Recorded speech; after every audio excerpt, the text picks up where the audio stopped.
Ladies and gentlemen, hello, and you are watching TTV News, some latest events in the Ninh province, and now we come into details.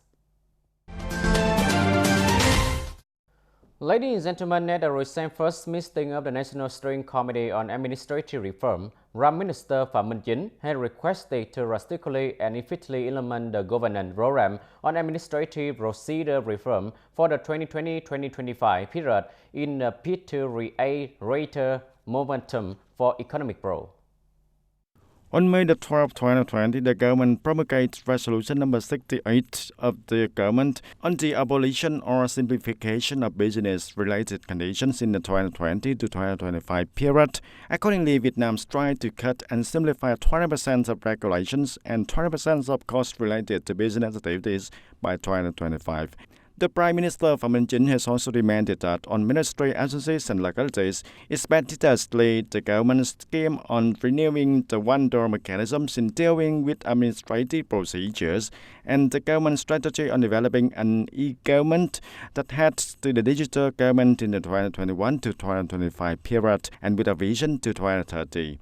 And the Prime Minister's decision number 6 dated January 6 of 2022, approving the projects on developing the application of population database, e-identification and e-authentication for national digital transformation in the period of 2022 to 2025 with a vision to 2030. Based on those, the Ninh Authority is making great efforts to accelerate administrative procedures reform in favor for the people and businesses, which are acting as the key driver for economic growth and competitiveness. According to the Department of Information and Communication in 2021, the application of information technology to the operation of state agencies will continue to be promoted in the effective use of developed information systems such as electronic office, e-government, paperless meeting, electronic one-stop shop to sum the work and exchange information. The situation of sending and receiving electronic documents between state agencies and the receipt and the settlement for administrative procedures at level number 3 and 4 both increased compared to 2020. In 2022, the application of information technology in the activities of state administrative agencies will continue to be promoted, with activities to complete and expand information systems and technical infrastructures to promote.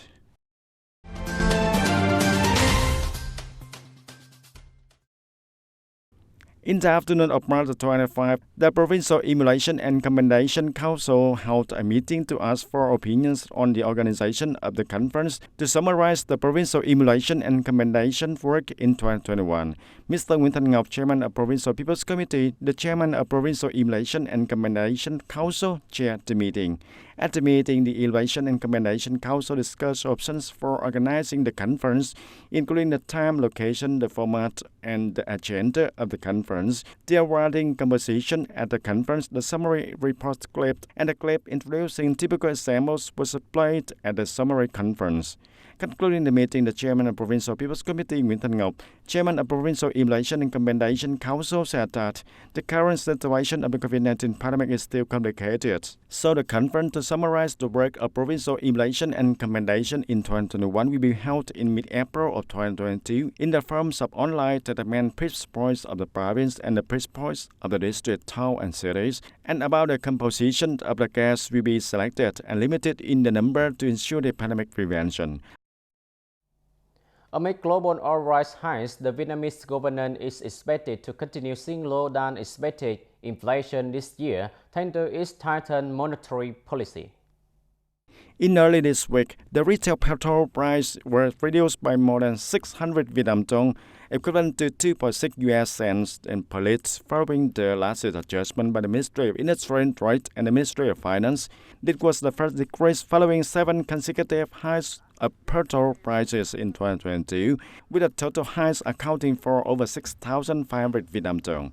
And to confirm inflation and reduce petrol prices, the National Assembly Standing Committee on March 23rd adopted resolution on environmental protection tax rates for petroleum, oil, and lubricants, which will take effect from April 1st to December 31st. Under the resolution, the tax rate for gasoline will be cut to 2,000 Vietnam dong per liter. The fuel price hikes have also already led to an increase in the price of some products for Tay Ninh province. According to the Department of Statistics, the average consumer price index (CPI) in the first 2 months of 2022 increased by 3.84% over the same period.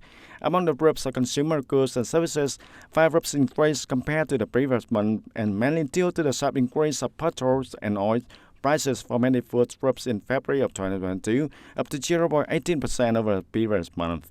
However, if the global fuel prices continue escalating, Vietnam government in general and Tay Ninh province in particular have to find additional solutions to keep inflation because the environmental protection tax rate is fixed, while consumer price index is fluctuant. The State Bank of Vietnam also expected to keep its policy rate on hold at 4% in 2022 to support the credit growth and manage inflation risks, and normalize the policies in 2023 with a 50 basis points hike of 4.5% in Q number 4 of 2023.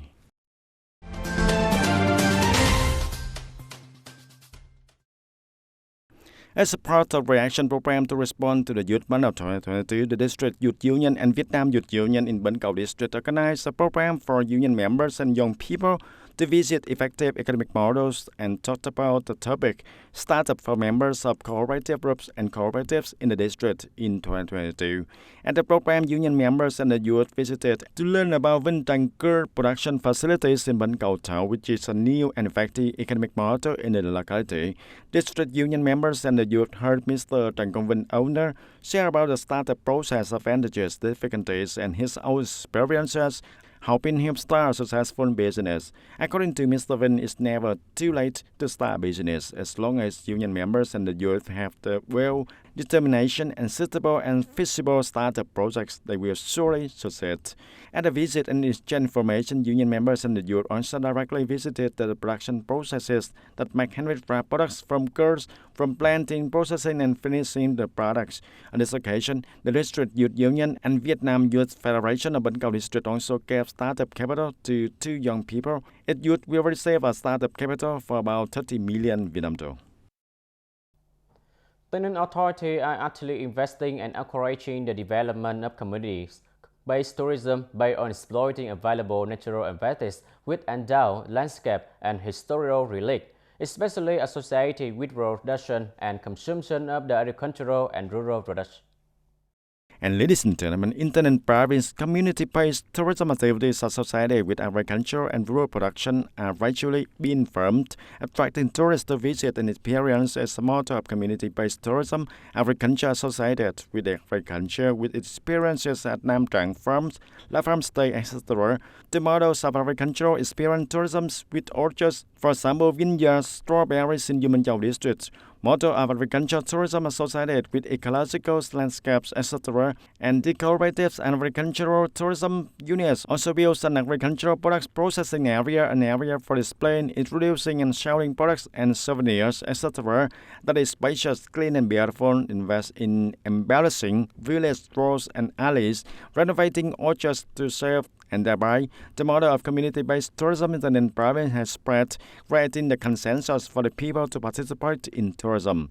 According to Vice Chairman of the People's Committee of Tay Ninh province, Dương Văn Thắng, the province identifies community-based tourism development in association with the movement to be unified rural area, with the orientation of developing community-based tourism associated with agriculture and rural areas, and accordingly, agricultural production activities associated with processing and consuming specialty products will create tourism products serving the tourists, from which tourism will stimulate demand for the agricultural industry in the consumption of agricultural products and contributing to rising the people's incomes and the livelihoods. Ladies and gentlemen, collective economy with the Caribbean Incorporated is one of the 4 important economic sectors that need to be supported for rapid and sustainable development, diversify cooperation, and maximize regional advantage, production and business with the broadest value chains. Clearly defining the role and importance of collective economy with the Caribbean cooperatives, over the years, Tay Ninh province has focused on developing cooperatives and cooperative groups in the price value chain linkages associated with local key products and contribute to the development of new style rural construction.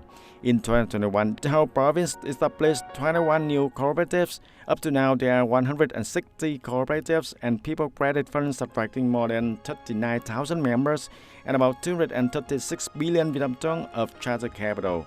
The average annual revenue is estimated at 10 billion Vietnam dong per cooperative, and the average income about 5 million Vietnam dong per laborer in a month. By the end of 2021, the province has 121 cooperative groups with nearly 2,000 members operating under Decree number 77 of the government. The average annual revenue is over 380 million Vietnam dong per cooperative group. The average income is about 4 million Vietnam dong per laborer per month. The production associated with the value chains and application of high technology to production are being paid special attention by the cooperatives, especially agricultural cooperatives.